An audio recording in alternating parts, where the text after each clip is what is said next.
कुछ स्वादिष्ट है बनाना तो PlayRecipes.com पे जरूर है आना।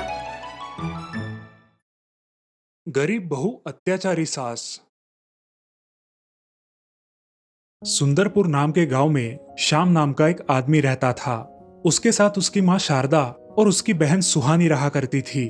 तीनों भी हंसी खुशी रहा करते थे। जब श्याम छोटा था तभी उसके पिताजी गुजर गए थे, इसीलिए उसका लालन पालन शारदा ने ही किया था। अब श्याम बहुत बड़ा हो गया था और उसकी माँ उसके शादी के बारे में सोच रही थी। श्याम, मैं सोच रही हूँ कि तुम्हारी शादी करवा दूं। माँ, जैसा तुम ठीक समझो, मैं ऑफिस के लिए जा रहा हूँ। ऐसा कहकर श्याम ऑफिस के लिए निकल जाता है। ऑफिस पहुंचकर वो अपना काम करने लगता है। उस दिन उनके ऑफिस में एक लड़की इंटरव्यू के लिए आती है। श्याम को वो लड़की पहली नजर में ही पसंद आ जाती है। वो लड़की दिखने में बहुत सुंदर थी। उस लड़की का नाम था Shriya. May I come in, sir? Yes, come in. Shyam Shriya की तरफ एकटक देखता ही रहता है। वो उसका इंटरव्यू लेता है और उसे जॉब ऑफर करता है। कुछ देर बाद श्याम की माँ का उसे फोन आता है। अरे बेटा, तुम्हें इस शनिवार को छुट्टी मिलेगी क्या? क्यों माँ, कोई काम है क्या? हाँ, हमें लड़की देखने जाना है। अरे माँ, काम के बीच क्या ये ला रही हो? कोई दूसरा दिन ढूंढ लो। अरे बेटा, एक दिन की तो बात है, बाद में तुम्हें छुट्टी निकालने के लिए नहीं बोलूंगी। हाँ माँ, ठीक है, निकालता हूँ मैं छुट्टी। उस शनिवार श्याम और शारदा लड़की देखने के लिए चले जाते हैं। लड़की के माता पिता उसे बुलाते हैं और जब लड़की आती है तो श्याम के होश उड़ जाते हैं। वो उसकी तरफ देखता ही रहता है। तुम्हें कुछ पूछना होगा तो पूछ लो। माँ, मुझे कुछ नहीं पूछना। ठीक है। अब श्रिया भी वहाँ आकर बैठ जाती है। उसकी नजर श्याम पर पड़ती है और श्याम को देखकर वो दंग रह जाती है। वो मन ही मन कहती है, अरे सर, मुझे देखने आए हैं? माँ, मुझे लड़की पसंद है। हमें तो लड़की पसंद है, बाकी लड़की की भी मर्जी पूछ लीजिए। श्रिया के घर वाले उससे पूछते हैं। श्रिया मुस्कुराकर हाँ कह देती है। सभी लोग बहुत खुश हो जाते हैं। जल्द ही उन दोनों की शादी हो जाती है और अब श्रिया अपने ससुराल आ जाती है। उसका नम्र स्वभाव देखकर ससुराल वाले बहुत खुश थे। ऐसे ही कुछ दिन बीत गए और श्याम की बहन सुहानी अपने हॉस्टल से वापस घर आ गई।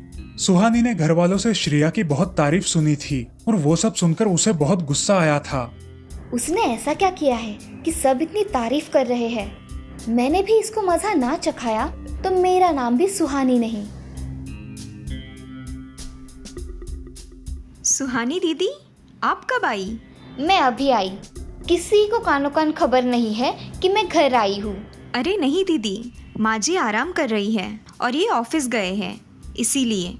ठीक है, मुझे बहुत भूख लगी है, जाओ खाना लेकर आओ। हाँ दीदी, अभी लेकर आती हूँ। अब देख कैसे तुझे मजा चखाती हूँ। कुछ देर बाद श्रिया उसके लिए खाना लेकर आती है। दीदी आपके लिए गरम खाना लाया है, खा लीजिए। अरे भाभी, ये तो पूरा गरम भी नहीं है, जाने दो, मुझे बहुत भूख लगी है, ऐसे ही खा लेती हूँ। अरे दीदी, मैंने तो अभी गरम करके लाया था, मैं फिर से गरम करके लाती हूँ। अब रहने दो, तुम्हारे नाटक मुझे पता है। दीदी मैं तो। सुहानी उसे अनसुना करके खाना खाना शुरू करती है। बेचारी श्रेया वहाँ से मुंह लटकाकर चली जाती है। रात को जब शाम घर आता है तब सुहानी अपनी माँ से बात कर रही थी। माँ, आराम हो गया क्या? हाँ मेरी बच्ची, तुम आई हो तो अब मुझे किसी बात की कोई चिंता नहीं है। हाँ माँ, मगर तुम्हारी लाडली बहू ने मुझे आज ठंडा खाना खिलाया। अरे उसका ध्यान नहीं रहा होगा। तुम उसकी ही तारीफ करो। अरे मुझे भी कोई बताओ कि किसकी तारीफ करनी है। तुम कब आए भैया? अरे अभी आया। तू बोल, तू कब आई? आज दोपहर को आई हूँ भैया। अच्छा, मैं हाथ मुंह धोकर आता हूँ, सब खाना खाने बैठेंगे। जी। अब सब खाना खाने बैठ जाते हैं। शारदा सुहानी से कहती है, सुहानी, मेरी बहू ने तेरे पसंद का खाना बनाया है।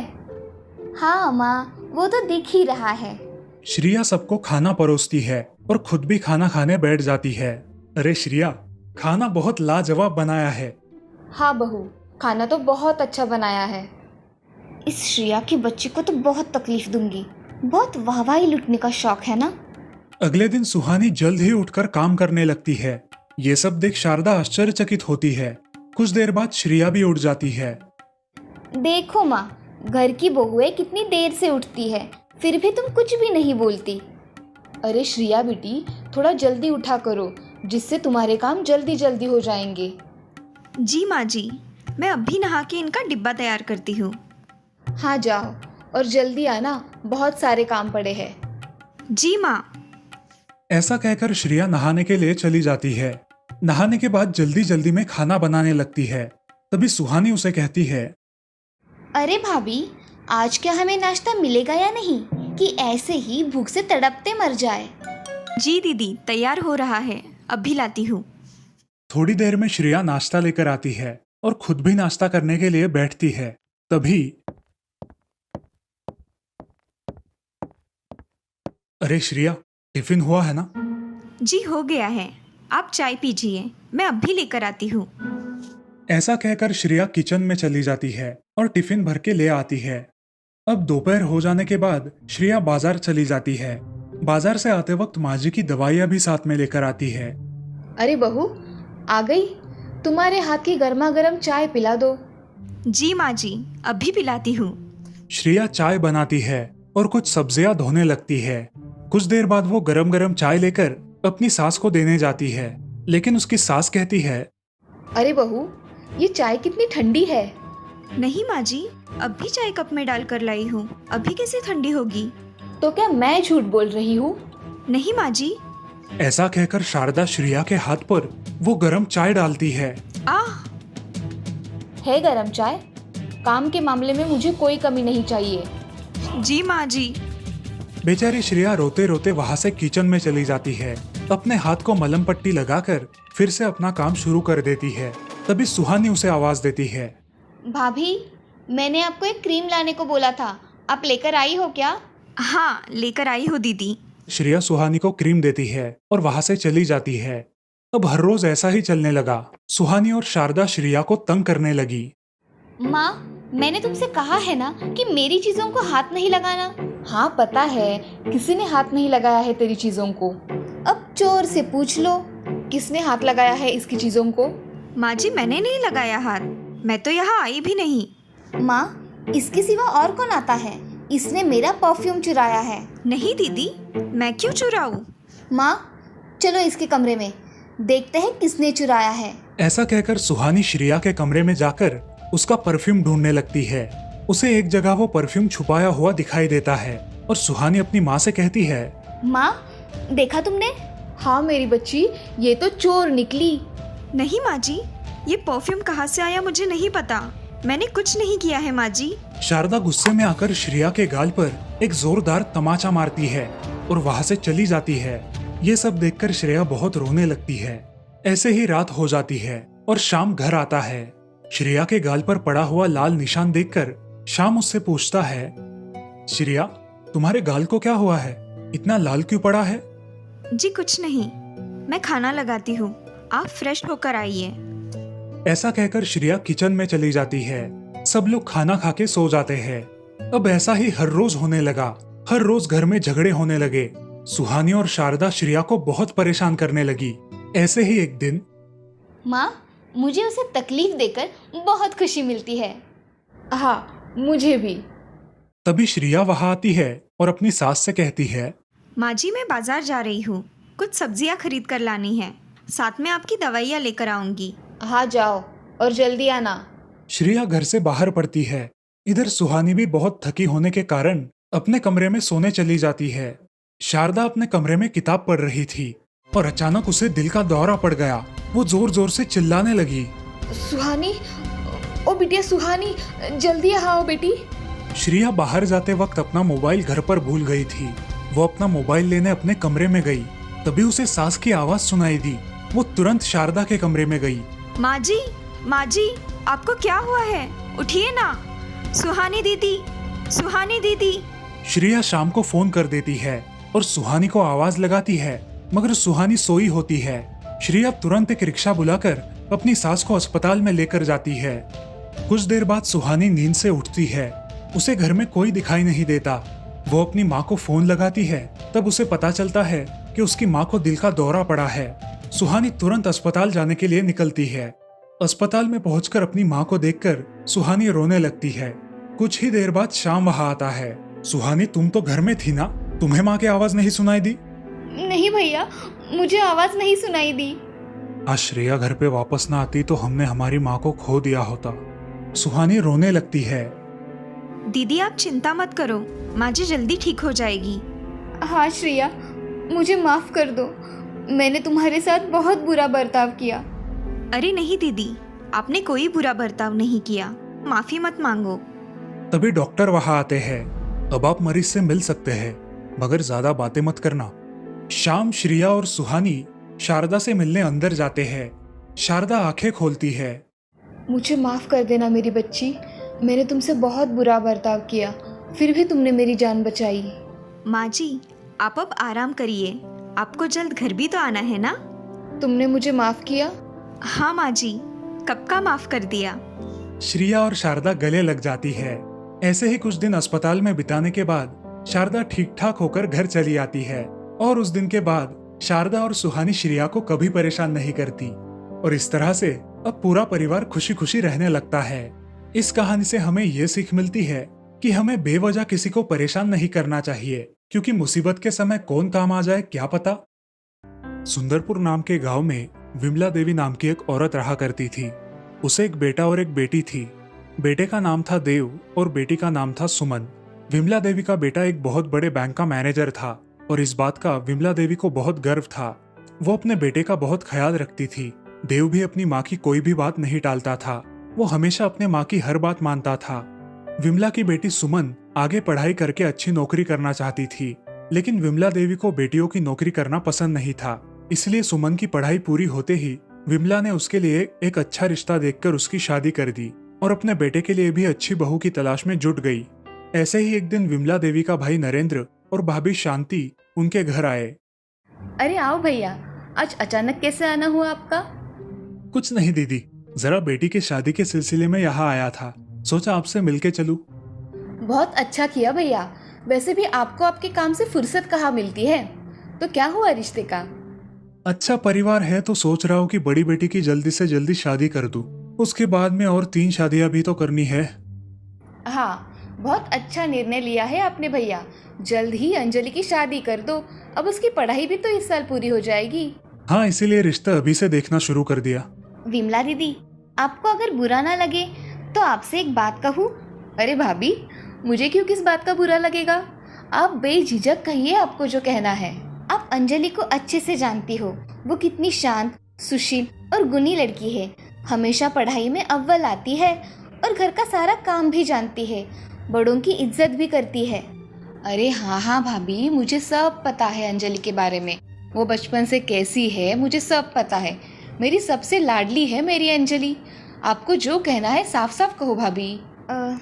दीदी, मैं सोच रही थी बाहर रिश्ता देखने से अच्छा आप ही क्यों नहीं अंजलि को अपने घर की बहू बना लेती। आप भी तो देव के लिए अच्छी लड़की खोज रही हो, हमें भी कोई चिंता नहीं रहेगी और आपको भी। विमला देवी मन ही मन सोचती है, अंजलि तो बहुत अच्छी लड़की है, संस्कारी और दिखने में भी सुंदर है, लेकिन शांति भाभी को चारों लड़कियां हुई है। अगर मैं अंजलि की शादी देव से करवा दूं और मुझे भी पोतियां हुई तो? नहीं नहीं, मुझे तो मेरे घर को आगे लेके जाने वाला घर का दीपक चाहिए। सब पता होकर मैं अपने बेटे की शादी अंजलि से नहीं कर सकती। आगे पछतावा होने से अच्छा मुझे अभी इनकार कर देना चाहिए। अरे हाँ भाभी, बात तो आपने एकदम सही कही है, लेकिन क्या है ना, देव के पिताजी को रिश्तों में रिश्ता करना पसंद नहीं है। आप बिल्कुल चिंता मत करिए, हम सब मिलकर अंजलि के लिए बहुत अच्छा लड़का ढूंढेंगे। शांति विमला देवी को बहुत अच्छे से जानती थी कि विमला देवी बस इसी डर से अंजलि की शादी देव से नहीं कर रही कि कहीं उसे भी उसकी तरह लड़कियां ना हो जाए। शांति और नरेंद्र कुछ देर वहां बैठकर अपने घर चले गए और अपनी बेटी अंजलि की शादी कहीं और करवा दी। ऐसे ही कुछ महीने बीत जाते हैं। विमला देवी एक अच्छा रिश्ता देखकर उसके बेटे देव की शादी अनुराधा नाम के लड़की से करवाती है। अनुराधा बहुत सुंदर थी और पेशे से इंजीनियर थी। वो एक आधुनिक विचारों वाली लड़की थी। शादी के बाद वो घर के सारे काम करती थी और अपने सास ससुर की हर बात माना करती थी। ऐसे ही एक दिन अनुराधा को एक कंपनी से कॉल आता है। अरे बहू, किससे बात कर रही थी? अभी तो तुम्हारे माँ का फोन आया था, अब और किससे बात कर रही थी इतनी देर तक? सासू माँ, मैं बहुत दिनों से एक बड़ी कंपनी में नौकरी के लिए अप्लाई कर रही थी, अब मुझे मौका मिला है। कल उन्होंने मुझे इंटरव्यू के लिए बुलाया है। देखो बहू, तुमने पढ़ाई की है ये अच्छी बात है, लेकिन मुझे मेरी घर की बहू नौकरी करे ये पसंद नहीं है। मेरा बेटा अच्छा खासा कमा लेता है तो तुम्हें क्या ज़रूरत है नौकरी करने की। लेकिन माँ। लेकिन वेकिन कुछ नहीं बहू, जाओ अपना काम करो। मैं शाम को जब देव घर आएगा उससे बात कर लूंगी। अब मुझे मनाने की कोई ज़रूरत नहीं है। अनुराधा चुपचाप वहां से अंदर किचन में जाकर अपना काम करती है। शाम को जब देव घर आता है तो विमला देव को अनुराधा के नौकरी करने के बारे में बताती है।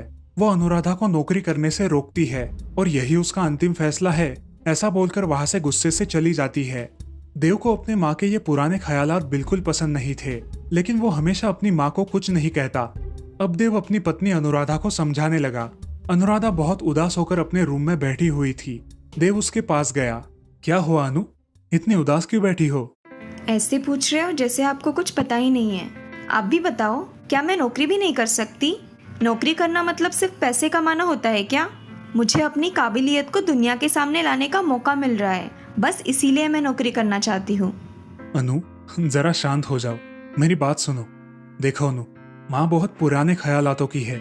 तुम तो जानती हो कि मुझे तुम्हारी नौकरी करने से कोई आपत्ति नहीं है, लेकिन हम माँ को तुरंत नहीं मना सकते।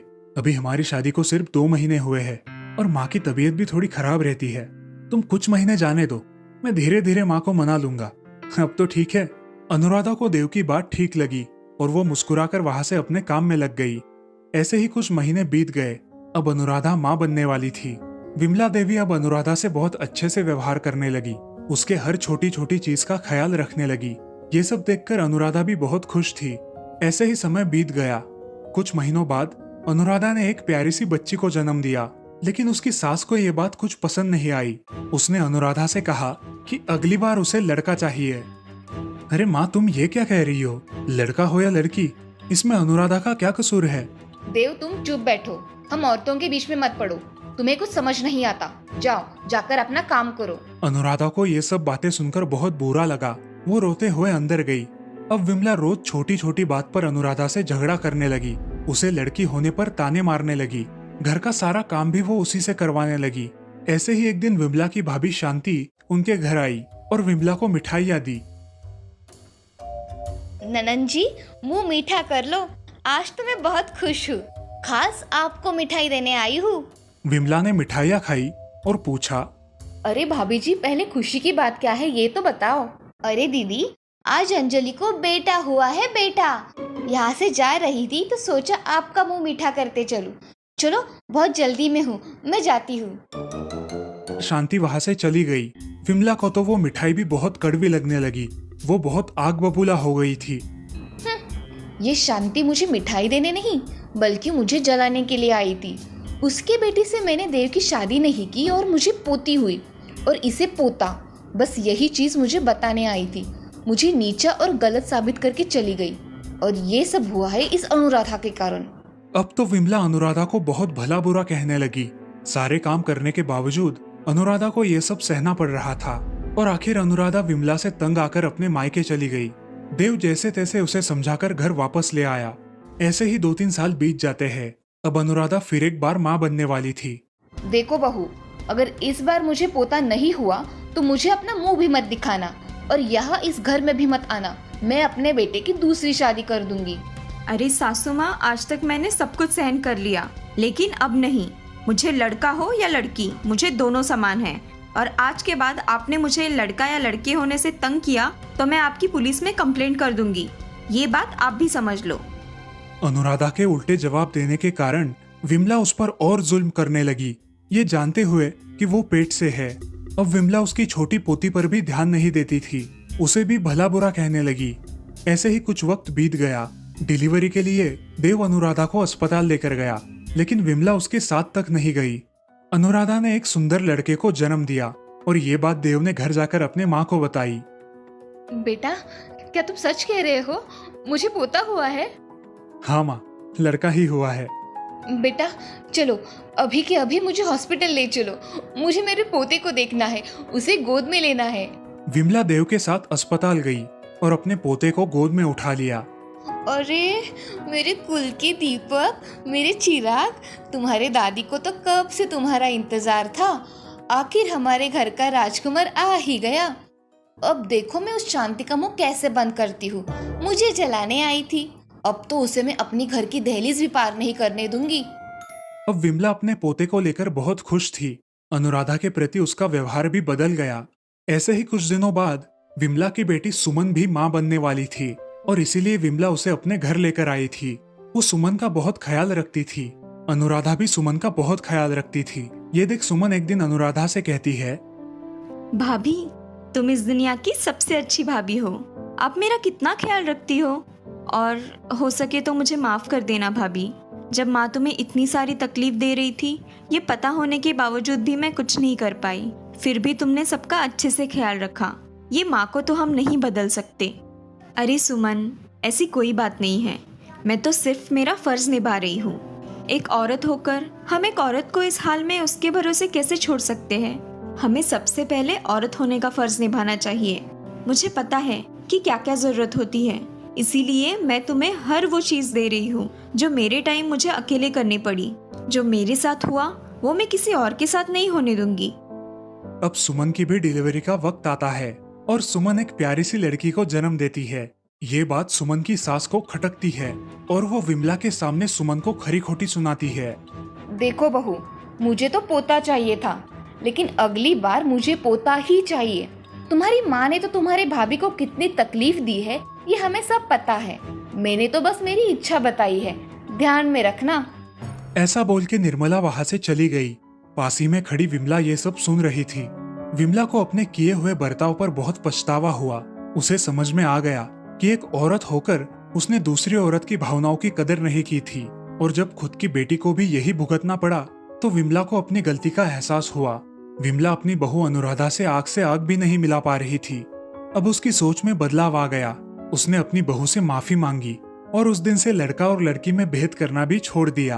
अब विमला ने अनुराधा को नौकरी करने की भी अनुमति दे दी। विमला ने घर की जिम्मेदारी भी उठा ली और इस तरह सब लोग हंसी खुशी रहने लगे।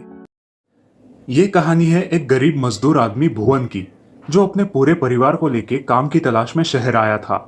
उसका पूरा परिवार मेहनत मजदूरी करके अपने दिन गुजारता था। वो हर रोज मेहनत करके कमाने वाले लोगों में से एक था। जब तक वो रास्तों पर उतरकर कुछ ना कुछ काम न करे तब तक उसे खाना नहीं मिलता था। बड़ी मुश्किल से उन्हें खाना मिलता और उनके दिन कटते थे। दिन भर मेहनत मजदूरी करके वो फुटपाथ पर बनाई हुई झुग्गी में सो जाता था।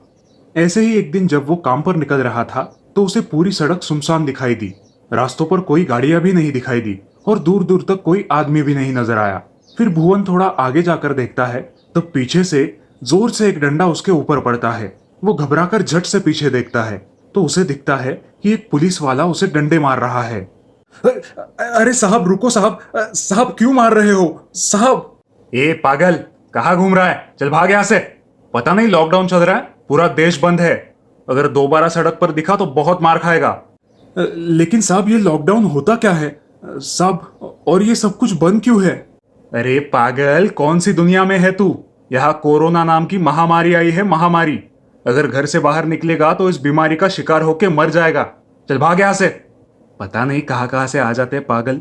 ये कह के उसने एक और डंडा उसके पीठ पर मारा। वो बेचारा घबराता हुआ दौड़ता हुआ अपने परिवार के पास चला गया। फिर उसके परिवार वालों ने पूछा तो उसने बताया कि कोई महामारी आई है जिसकी वजह से देश बंद है और सड़कों पर भी नहीं जा सकते। तभी भुवन का बच्चा बोला, लेकिन बाबा हम बाहर जाकर सड़कों पर कुछ नहीं बेचेंगे तो हमें खाना कैसे मिलेगा?